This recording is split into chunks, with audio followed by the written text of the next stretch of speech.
It's happened again. Gunfire erupting on the campus of Florida State University. Hands up, go down the hall. Oh my God. Hands up, walk out this door. It just was like this mass hysteria went through the building. Tonight, 2 are dead and 6 are injured. I heard the sirens, I saw the police going, I saw people running like crazy. The lone suspect in custody. This is a tragic day for Florida State University. And a community in shock. So then I just started running as fast as I could, and then I could just hear shots echoing. We're a strong and united community. We're family. Our team live in Tallahassee tonight. And we'll get through this together. First Coast News at 11 begins right now. And thank you for staying up with us tonight for First Coast News at 11. I'm Anthony Austin. And I'm Jeannie Blaylock. Panic and chaos at Florida State University in Tallahassee today. Police say a gunman opened fire just before noon at the busy Student Union building, killing 2 people and injuring 6 others. Students moved through campus with their hands in the air as armed officers cleared classrooms one by one. And tonight we have live team coverage speaking with survivors of today's shooting and alumni who saw a similar scene play out almost a decade ago. So let's begin with our Heather Crawford. She is live tonight in Tallahassee. And Heather, you have been speaking with people all day there. What are you finding out? Jeannie, still very much a sense of disbelief here on the campus of Florida State University. I'm standing right in front of the Student Union Center, and until about sunset, this whole area was roped off with crime scene tape as dozens of police officers from local, state, and federal agencies collected evidence that was left behind. Students have just been coming up here, some of them just standing and staring and saying, wow.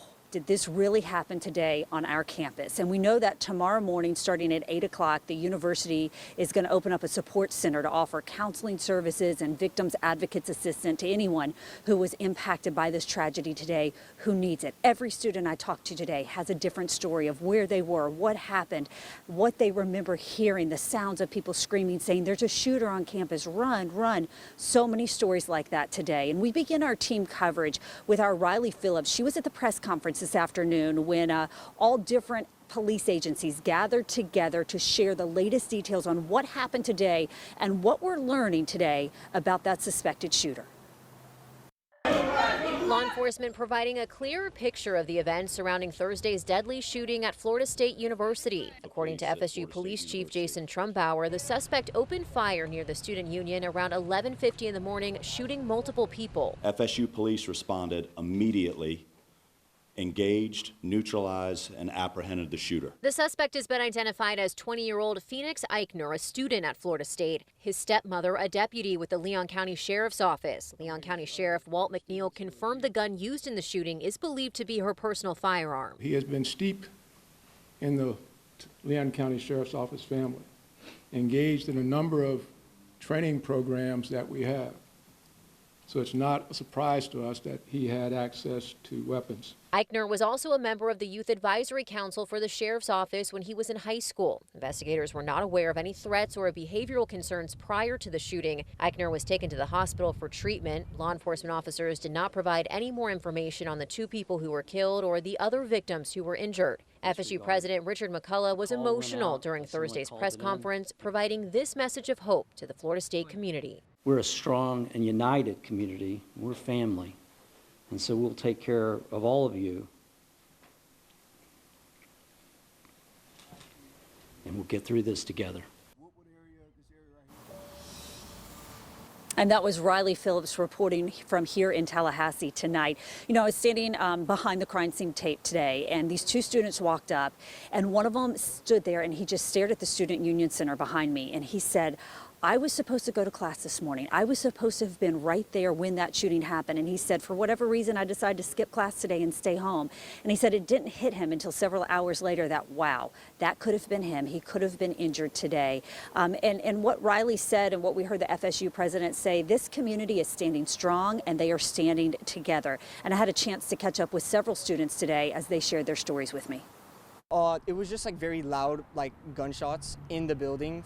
Those are the sounds I heard. Pablo Rodriguez, a sophomore at FSU, was doing homework in the Student Union when he saw students run inside in a panic. And I didn't know what it was, so I packed up my stuff, and then I heard maybe 7 shots in a row, so that caused me to go into this area in the back, behind the kitchen, where there was a bunch of back rooms and stuff. So I ran into there with a couple of other people, maybe 8 other people, and then we set up a barrier of trash cans and cardboard. Sam Sorotkin, an FSU senior from St. Johns County, had been at the student union minutes before shots rang out on campus. Maybe 3 minutes before the shooting broke out, I left and decided to go home. Upon walking home, I walked through a building on a shortcut, and some girls started running past me, freaking out, hyperventilating, and they told me that there was a shooting going on, and I asked where it happened. They told me it was at the Union, and I couldn't believe what I'd heard. I was just there, and I didn't hear anything. His roommate was in class when FSU sent out an alert about an active shooter near the student union around 12 p.m. This alert popped up in the classroom. Students huddled together in a corner until police came in and escorted them outside with their hands up. Investigators worked for hours collecting evidence around multiple scenes while students like Sam tried to process what had happened. He was flooded with videos and pictures friends who had been on campus and witnessed the mass shooting had sent him. Images he will never forget. Really didn't seem real. You got some videos of the actual shooter. You got some videos of your fellow students fleeing. Some of them are on the ground hurt.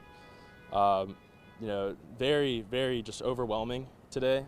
I think everyone's a little bit drained emotionally, and no one really wants to go do anything. Everyone just kind of wants to be at home and talk to their friends and relatives and spend time just thinking about what happened and how to avoid a situation like that again.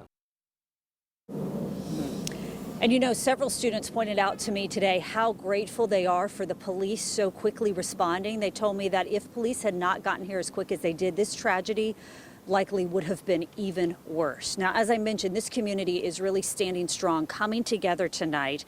And Christina Burgess continues our live team coverage from Tallahassee. And Christina, I know you're at the site of a memorial on campus that has started to form, where a lot of students have been stopping by today. Yeah, Heather, students have been bringing balloons, flowers, and they've been kneeling and praying right in front of this memorial that you see behind me. And emotions are still very high here on campus. I spoke with some students out here, and they tell me despite the tragic turn of events, they want to be out here supporting their school, the victims, and their community. This is my school. These are my peers, and we just got to show out at this point. This is not the time to go to your rooms. This is the time to show people that you're there for them.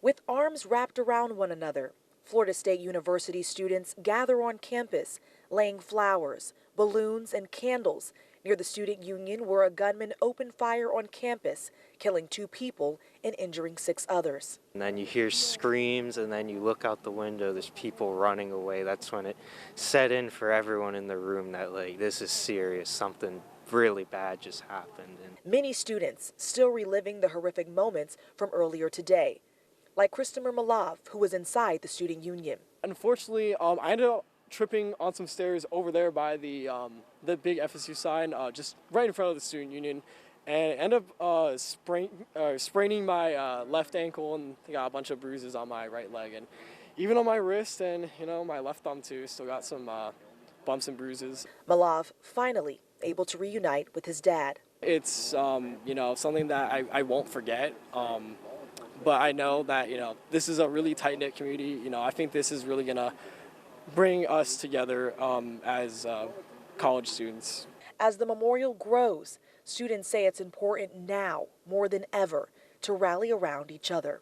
I would hate for this day to become just another statistic, and I think that we need to do something about this because it's not okay. But I know we really just have each other, and obviously we'll graduate, and we'll just stay with us for a little bit, or forever probably. And I want to mention that the time now is 11:09, and students are still coming in front of this memorial. They're kneeling down in front of this FSU flag that is standing right there in front of the candles, in front of the flowers, and in front of the balloons. And as you heard students say earlier, that this will stay with them forever, but they're going to stand together and remain FSU strong. Reporting live on FSU campus, Christina Burgess, First Coast News, on your side. Christina, thank you. And the question so many are asking tonight, why? Why did this happen? What can be done to prevent something like this from happening again? Classes here at Florida State University are canceled for tomorrow. I talked to a lot of students who, as soon as they were escorted by police out of their classroom, they went straight back to their dorms or their apartments, packed up their things, and headed home to their families for the Easter weekend, ready just to give their moms and their dads really tight hugs and to be with their loved ones. So thankful to be alive, so thankful to be safe and out of harm's way. The university is holding a vigil tomorrow night at 5 o'clock for those who are on campus, those who are here in this community who want to come together and remember what happened here today and stand in solidarity. And again, tomorrow morning, starting at 8 o'clock, the university is opening up a support center where students and teachers can go for counseling services and victim advocate services as well. But here tonight on the campus of Florida State University, some students are out just walking around, just sitting, pondering, thinking about what happened and how did it happen here.